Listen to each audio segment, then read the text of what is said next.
Or maybe you are a new business owner looking to implement new marketing strategies for your business. Or just looking for personal development tips to advance in your career. I am Vanessa Parra, your host, hospitality and travel marketer, and now your marketing bestie. I will be spilling the tea on everything I know on how to land that marketing job. I will share behind the scenes of being a Latina in marketing and shedding light on barriers and struggles people of color face, especially when you're the only one in a corporate setting.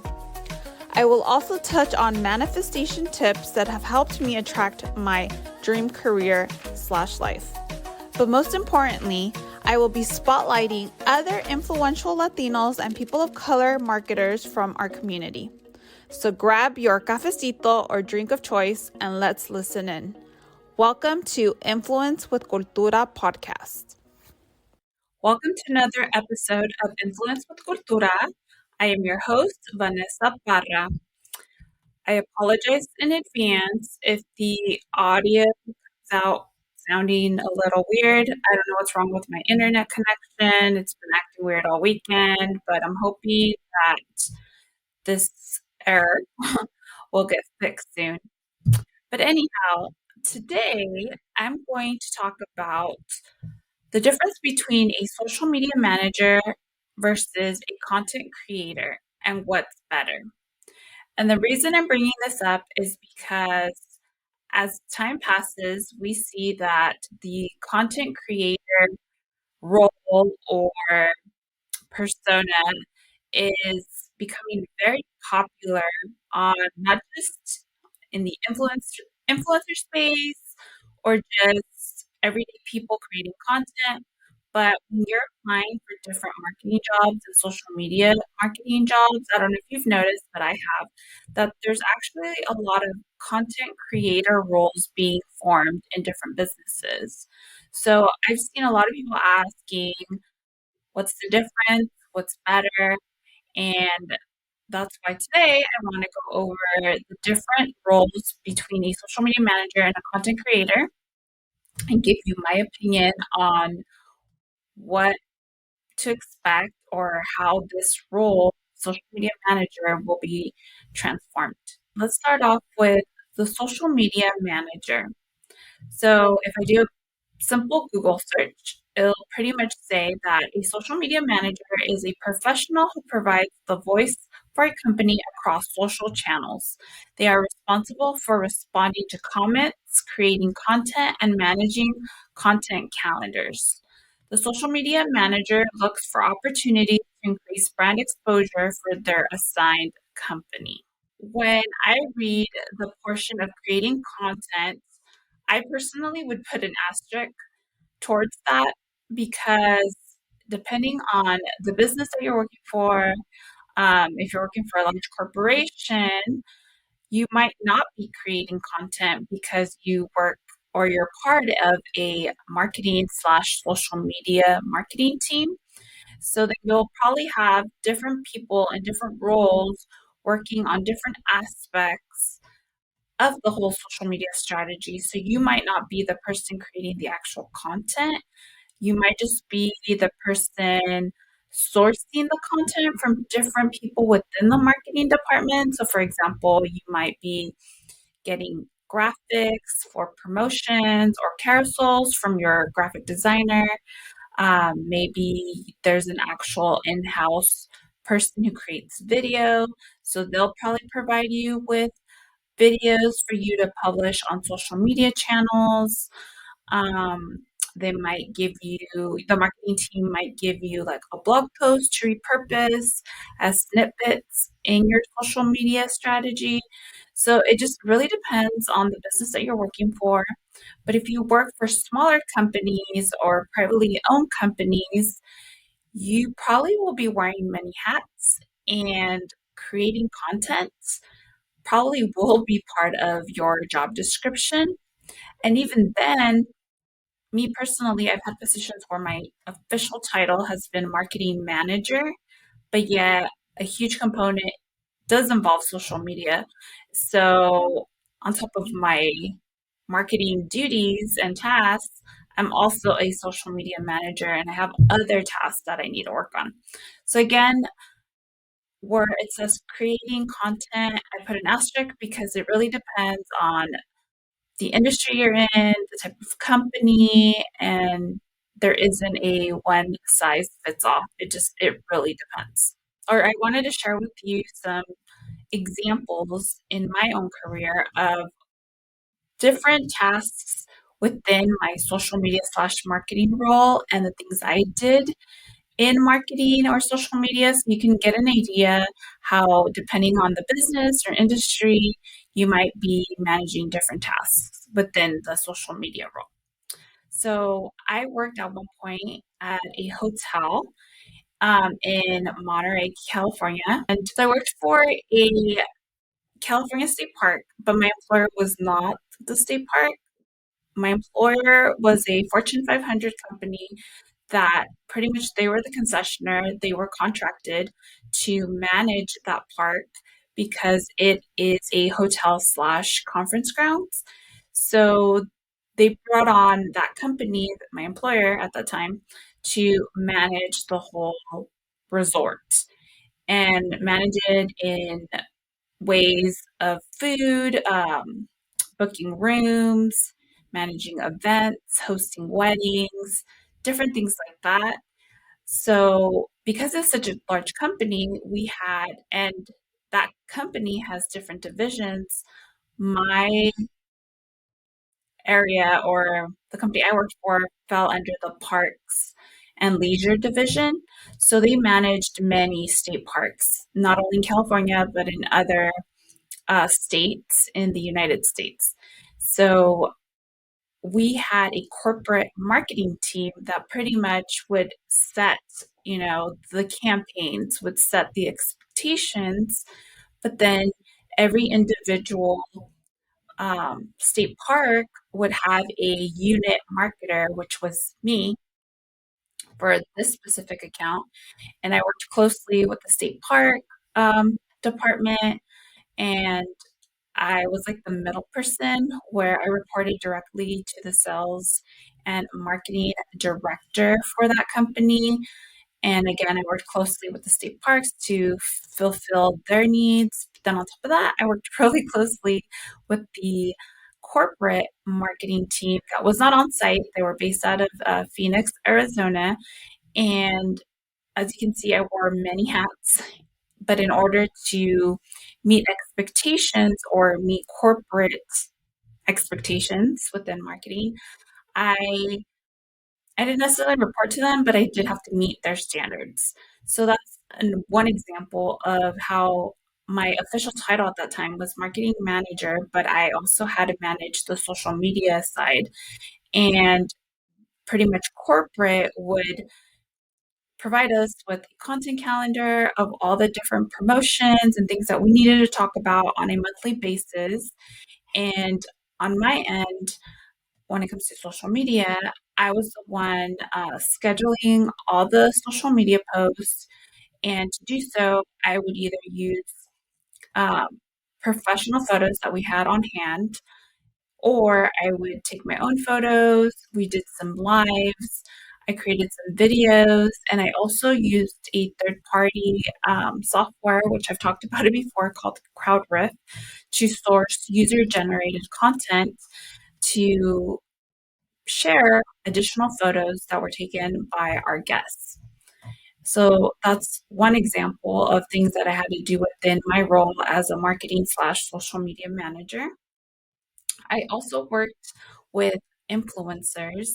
I didn't get to pick the influencer or interview them to see if they were a good fit. We had a PR agency that would pretty much do that.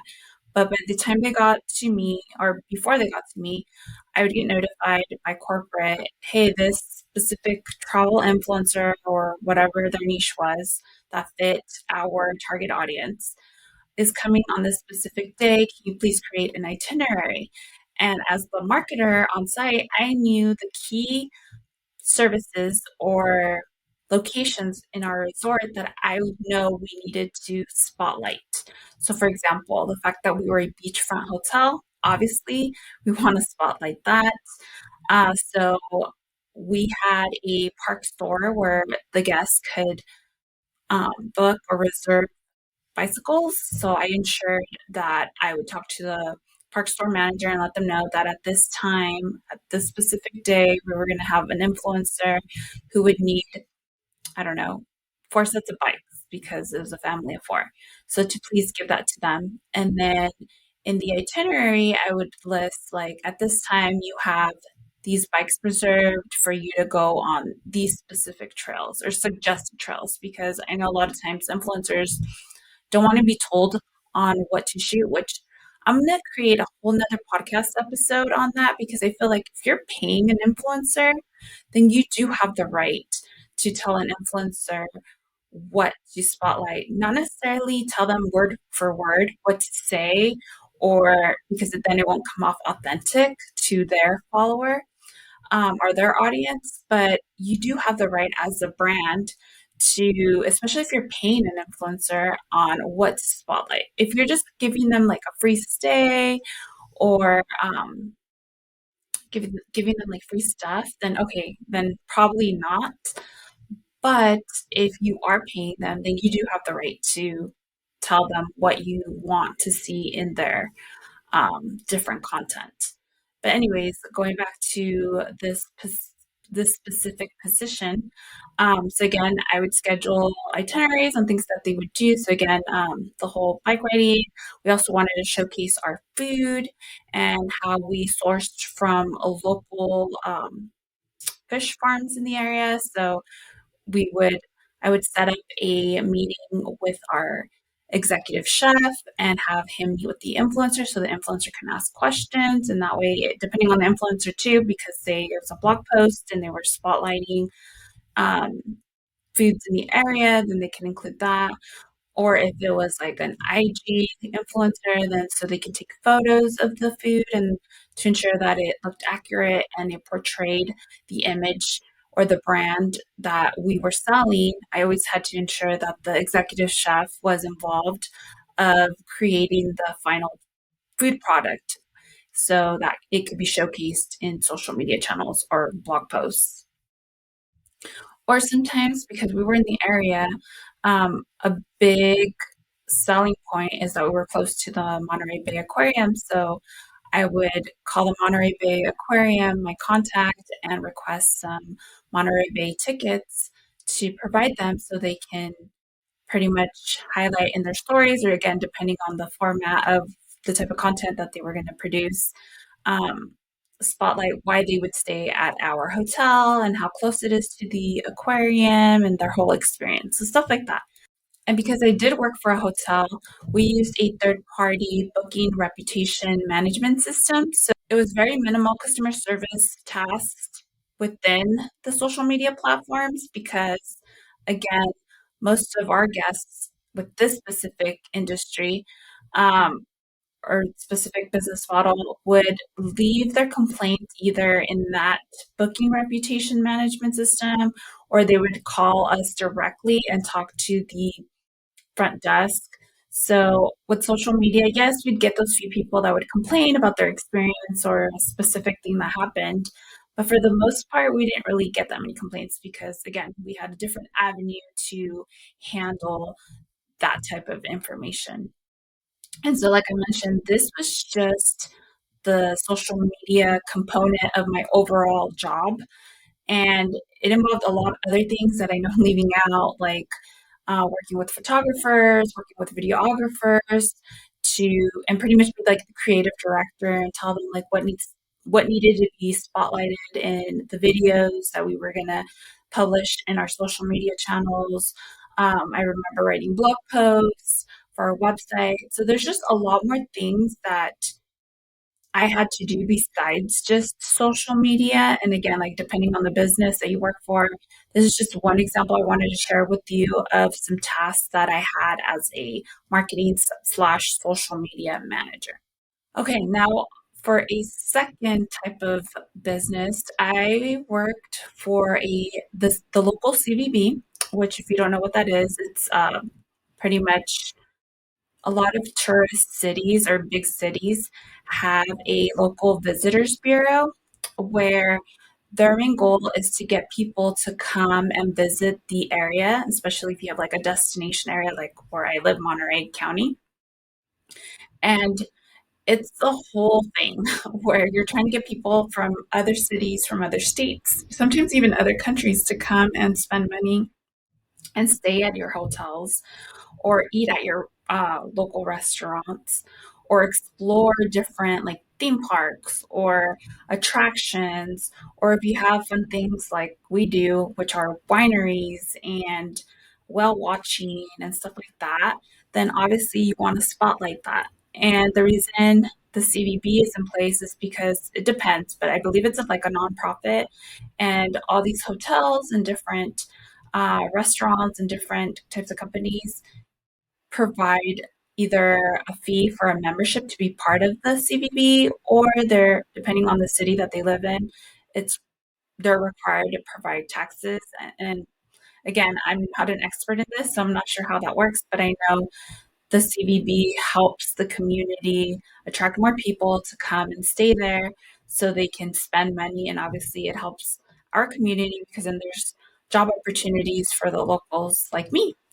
Because believe me, during the pandemic, the first thing to get to got the first thing that got eliminated was travel. Remember, because of the shutdown. So I was laid off from my position with that hotel, and it was just really hard. Um, so the CVB does a lot to help employ locals and to spotlight the destinations, and again, just to get more people to come and spend money in the area. Anyways, that was just the background of what a CVB is. I'm sure every big city has one. But within that company, I was not a social media manager, but we had a whole marketing team, and I was more specialized on the group side because, again, I worked at a hotel slash conference grounds. And because I worked at a hotel slash conference grounds, one of our main audiences or people that we would market to were meeting planners to have them come and host their events, conferences, retreats at the hotel. I have a lot of experience attracting meeting planners to come and stay in the area. So when I started working at the CVB, I was more specialized in group business. And the best social media platform to attract meeting planners are through LinkedIn. And ironically, I'm not to my own horn, but I'm pretty good at LinkedIn. And I know I'm going to have another podcast episode where I describe or explain to you a horror story that I went through when I first started my marketing career and the biggest mistake I did um, when I started my whole LinkedIn journey. But anyways, since then, I've done my best to research, learn as much as possible when it comes to LinkedIn, and it's honestly one of the best platforms for business to business marketing and just forming those connections and help grow sales. So this is something that I am an expert in, and I've actually mentored a lot of salespeople within the hospitality industry and travel industry to help them attract leads and um, market to meeting planners. So when I was working at the CVB, sorry, try not to make this as long as possible, but when I was working at the CVB, because I was the one with the expertise in group business and targeting meeting planners, I was in charge of the LinkedIn account. And again, it was a big marketing team. So everyone or every marketer had a different responsibility. But at the end of the day, it wasn't like, oh, I decided what needed to be scheduled or what I wanted to do because it's such a big company and it's a nonprofit and there's a lot of eyes and stakeholders. We're very careful of what we publish. And so we have multiple eyes looking at every content that gets published. So, for example, I would help create the content calendar for just LinkedIn, not the other social media platforms. I'd create the content calendar. Then I would meet with the whole marketing team and sales team once a month to discuss the different topics that wanted to publish the following month. So we always schedule things 1 month out. And then everyone would give their input. They would say, yes, I like that idea, or no, or let's focus on this. Once everyone gave their input, we agreed on certain things. And then I included it in the content calendar. Then I would go in and source all the content again through blog posts or graphics that I would receive from the design team, or photos that I would take. At this point, or at that point when I was working there, they didn't really do lives or much video, even though I pushed for it. They didn't really do it. And that's another thing that you'll be facing. Maybe not so much now because a lot of the platforms, social media platforms, include video, but I struggled so much trying to convince people, or not people, but businesses to use video in their social media strategy. I don't know if they were scared of it, they didn't really understand it, or they felt that they didn't have control over the branding. I don't know, but it was a struggle. Anyways, going back to the CVB. So we didn't really have, well, we had some videos, but it was mostly like YouTube videos. And that's a whole different strategy within that. I think a lot of businesses don't realize that when you create a YouTube video, a lot of them use it as like another billboard or as a commercial to promote their products and services. And that's not at all how you should use YouTube. YouTube is the second largest search engine, but that's another story. And I'll create another podcast episode on that alone. Anyways, going back to the whole position at the CVB. So again, I would schedule all the content. And then after that, the marketing director would review the content and make edits or suggestions. And then another person, I think it was like the public relations manager, would review it as well. And then it got approved. So even though it was a great experience, don't get me wrong, and I always wanted to work there just because, I don't know, I just felt like that was my next step in my career. Once I was there, I realized this is not the type of job for me. And for some people, maybe it is, but for me, it wasn't, because I wasn't able to be creative. I couldn't really do anything with my ideas, even though I would provide ideas. Everyone had to approve everything, and by the time things got approved, we're already late on a trend, or I don't know. Just personally, it wasn't my thing. But I learned a lot and I made really great connections, and I got to experience a lot of cool things in the area. So I don't regret working there, but that's just another example of how, even though you're in social media, your role could be very different depending on the business that you work for. Okay. Then the next role, or another role that I worked for, which I had mentioned before, was honestly like job, my dream job. And I'm going to create a podcast episode on why I had to leave my dream job, because it just did not fit my personal life. But anyways, once I got hired on to that Bay Area theme park, I was pretty much like the social media director. They had no social media strategy. Yes, they had social media channels, but there wasn't anything like a strategy in place. They were just repurposing promotions. There was a lot of graphics. It was very salesy. Their engagement was like under a 1%. It was just not great. But anyways, when I came along, I created a social media strategy from scratch. I built my social media team. I hired and mentored social media coordinators. I worked with influencers. I implemented lives, which made me like a creative director because I worked closely with our agency where we would create scripts. We would have, because it is a theme park, um, throughout the year, we would have like shows for the kids. So we would just repurpose a lot of the costumes, or incorporate like a specific character into the live, just to humanize the brand, to have a consistent face on the social media channels. I also made sure to include more user generated content.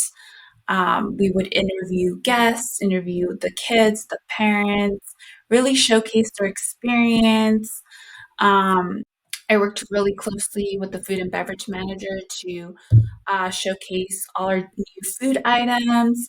And so before, like I said, I would do more like lifestyle and conferences and events. So my expertise or experience was more in like lifestyle marketing because you want to sell the experience. You want people to come and, you know, live that luxurious lifestyle. So working at this theme park, it opened the door, or not opened the door, but like got me into food photography, just a different aspect. It's still hospitality, but it's just a different area of hospitality. And you know what? I really enjoyed it because you don't have to deal with people. I mean, there's nothing wrong with dealing with people, but it's kind of hard dealing with people. But it's a different type of like skill set when you're trying to promote food because, um, I think I heard someone say people eat with their eyes. So if you have to ensure that whatever content you produce related to food, that it's showing like the best light of that food item. The colors need to be vibrant. The food needs to look on point. You have to like decorate the food and style the food, even though that's not how you're really going to sell it to the audience or to your guests. But on social media, like you need to entice people to go and try that food. So it was a really great learning experience. And there's a lot more things I did within my role as like social media director. Um, so I really enjoyed that position and I managed our budget and for once, which again, I'm going to create another podcast episode on just the budget itself because it's so annoying. I don't know about you, especially if you've been in marketing, but if you haven't, that's another struggle that you're going to face is that every business I go to, business owners know or leadership knows that marketing is important, social media is important, but for some reason, they do not want to give you a big budget to use for marketing. That's like the last thing on their mind. They want to use their money for other things, which I get it. It is important. But if you want to attract a new customer and grow your following, or they convert into a customer, you have to invest in marketing. You have to invest in social media. If not, you're going to hit a lot of limitations and you're just not going to be able to provide the best quality work that you can possibly give. So that's just another thing for you to keep in mind when you're growing in your social media career. Okay, so unfortunately, I had to leave that company because, like I mentioned before, it wasn't working for my personal life, and I was really interested in the food industry. So now I work for the food industry. It's still in hospitality, and I do a lot because my official title is marketing manager, even though technically I'm like a marketing director because I'm building that department from scratch as well. I feel like wherever I go, I'm building the department from scratch. But some social media marketing tasks that I do, I work with my interns, which are mostly college students, or actually they are college students. So it's pretty much like their first job. Even though they might be studying marketing, or maybe they're not studying marketing and they are probably very knowledgeable when it comes to social media.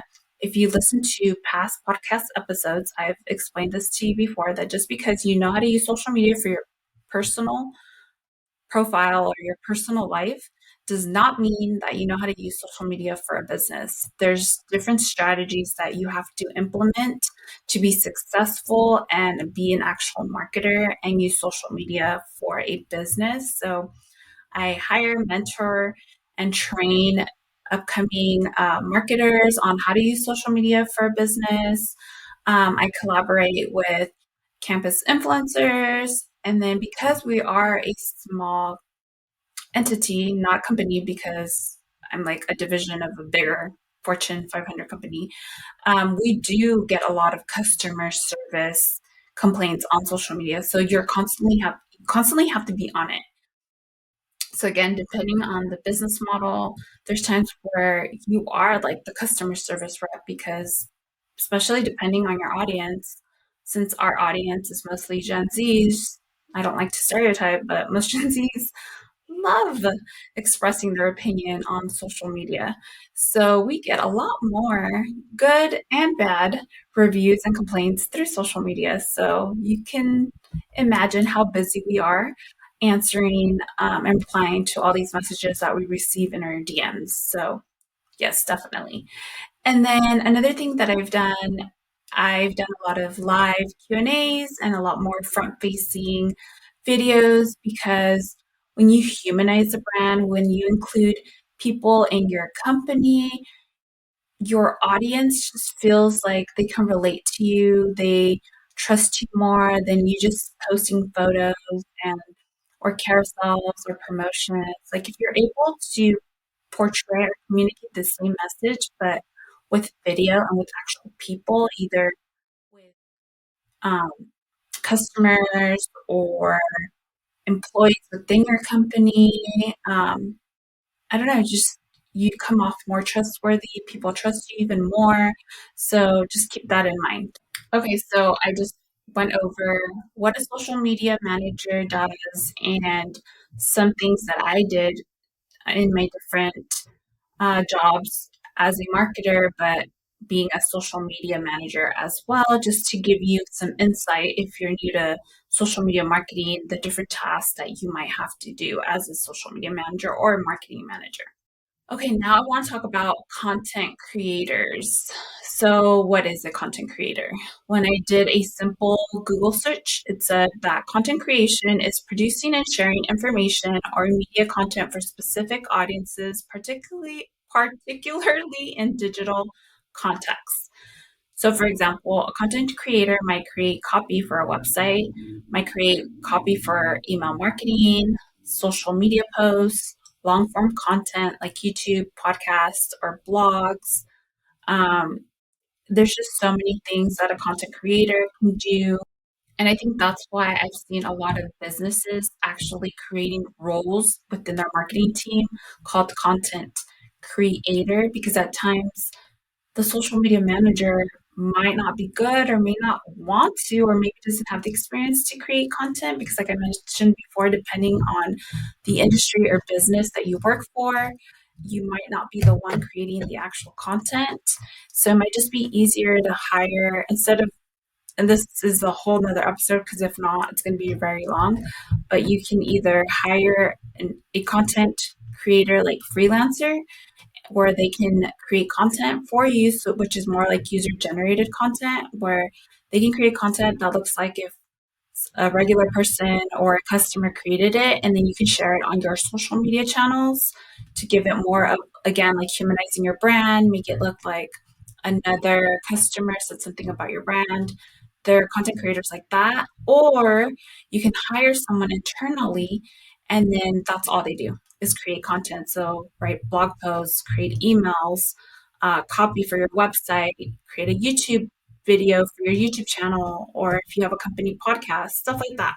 So it really depends, and there's different roles out there. So just consider what's best for you. And obviously, then there are influencers, which they also get paid to create content, but that's a whole different other a different strategy. So I don't really consider them as content creators. I mean, I feel like they are part of a social media strategy, but that's not really what I'm talking about right now. I'm talking more about social media managers versus content creators who are hired in a business to create content. So you might say, what's better? Honestly, it depends. But what I can honestly say, based on my experience and what I've seen in the industry, if you're able to combine both, being a social media manager and a content creator, you'll definitely stand out from the competition when you're applying for different social media or marketing jobs. So, for example, if you have started or you're planning to start a blog or a YouTube channel or a podcast, you could include that in your resume or your portfolio. And believe me, you're going to stand out way more than someone that just managed social media accounts because then they're going to see you as a valuable asset to their marketing team, or maybe you're the one marketer or one social media manager on their team. So you'll definitely be way more valuable than someone who doesn't have that experience. And then you can use that to your advantage to negotiate a higher salary. Second, I don't know about you, but I love creating content. I just think it's so much fun. I would rather create content than just, like I mentioned before, source content and manage it. But hey, if that's what you like, then good for you. But for me, that's not what I like. And I perfectly explained that in that one position with the CVB where like I hated it because I couldn't be creative. So that's why I feel like if you're a content creator, that really benefits you.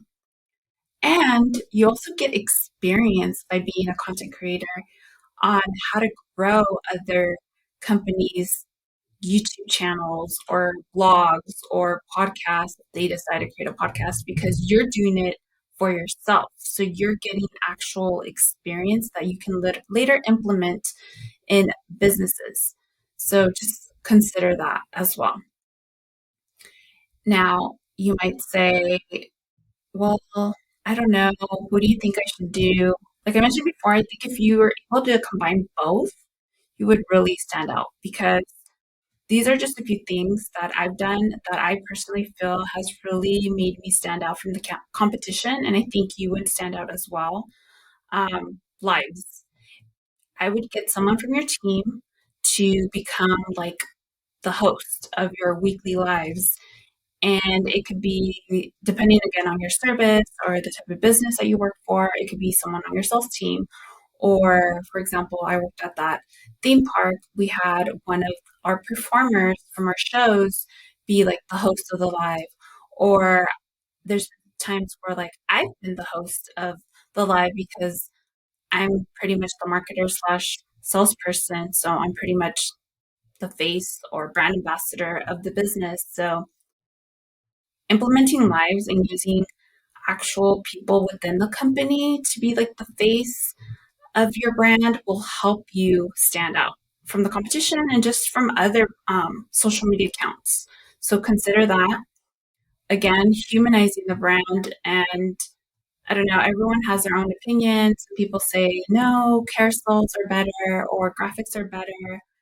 I don't know about you, but from what I've seen, short form video is strong. That's what's reaching more accounts. That's what's helping you grow and convert followers to customers. And it's just easier to share a message, share an experience, show the benefits of a product or service through video than a photo. With the photo, it's really difficult unless, yes, I guess if you're a really good writer, you can probably showcase that in the actual caption. But even then, I don't know who really wants to stop to read a long caption. I mean, I'm sure there's a few people that would, but me personally, I wouldn't.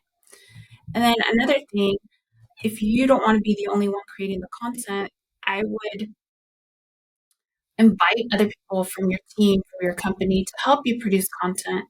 I would pay local influencers or micro influencers to review your products or services, or if there's people out there already using, or customers that are already using your services or products, hire them to create content for you and use them as user generated content creators. So that's another example. And then you also become a creative director by doing all this. You gain so many new skill sets that maybe just as a plain social media manager you would not have. So take advantage of this opportunity to grow your skill sets, to grow your resume, and maybe attract that dream job that you would like to get. Only you know what it is and what your end or dream job is. So take advantage of that opportunity while you can. So that's pretty much it for today. I just wanted to share with you the difference between a social media manager, a content creator, and how if you're able to do both, you can stand out from the competition and hopefully you walk away with some useful tips. You get some ideas on how you can become a better social media manager. And if you have any questions, feel free to, again, follow me on Instagram or TikTok at the Latina Travel Marketer. DM me. I would love to talk to you and see what else I can do to help you gain those skill sets to become that social media manager that I know you are looking for. Because if you aren't, you wouldn't be listening to this podcast episode. So again, hopefully you took away some useful information and I will talk to you next week. Have a great day. Thank you so much for listening to another Influence with Cultura podcast episode. Want more? Head to influencewithcultura.com or go to my show notes to subscribe to my newsletter so you can be the first to know about any new programs and episodes. If you enjoyed this episode, please leave me a review and take a screenshot of this episode and tag me on IG at the Latina Travel Marketer so more kick-ass Latinas and women of color marketers can know about this podcast.